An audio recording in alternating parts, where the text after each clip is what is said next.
Evo opet mene i opet ću o štrajku i štrajkovima.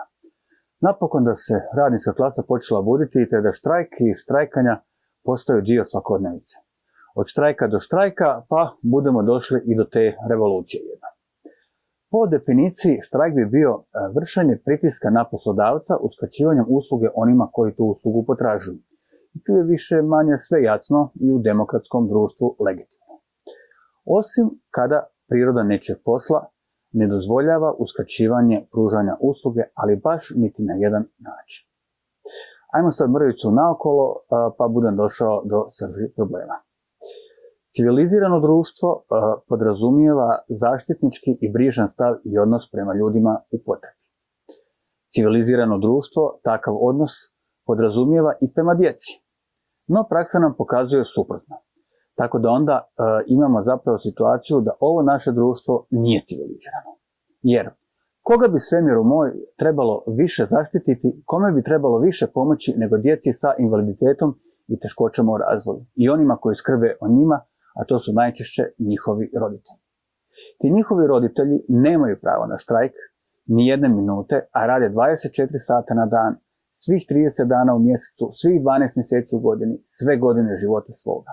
I ne mogu si priuštiti jednu smjenu štrajkanja običnih 8 sati, jer u tih 8 sati ne bi imao tko dati njihovom djetetu jesti, ne bi imao tko njihovo dijete odvesti na WC, obrisati ga, oprati ga, obući ga, presući ga. I to su samo osnove. Svaki slučaj brige za djecu sa invaliditetom i teškoćama u razvoju nosi sa sobom nebrojeno mnogo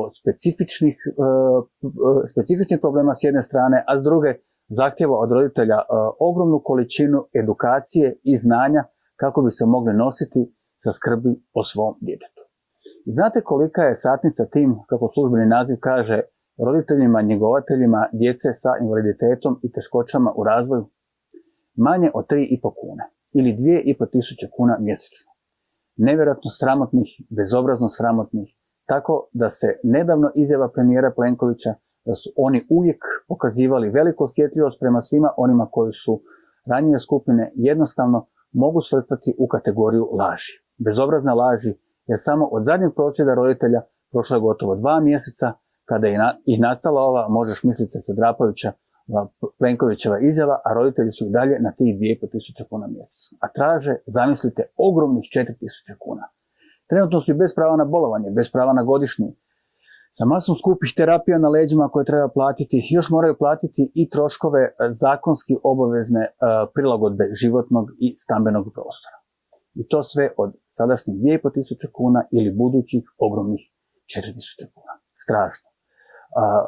Volje za pomoći ovoj djeci i njihovim roditeljima jednostavno i očigledno nema. Ako se jedan izuzetno kompleksni Lex Agrokor mogao donijeti preko noći, ne vidim zašto se ovaj amandman ne bi mogao donijeti u nekoliko minuta. Ali nema promjene ni u 2 mjeseca koliko je prošlo od premijerove izjave, ni u gotovo cijelo desetljeće koliko ovi roditelji koje je država osudila na život u ili na rubu siromaštva traže promjene postojećeg zakona. Dragi roditelji, draga djeco, nema vas puno pa ste politički nebitni, a kao takvi niste zanimljivi.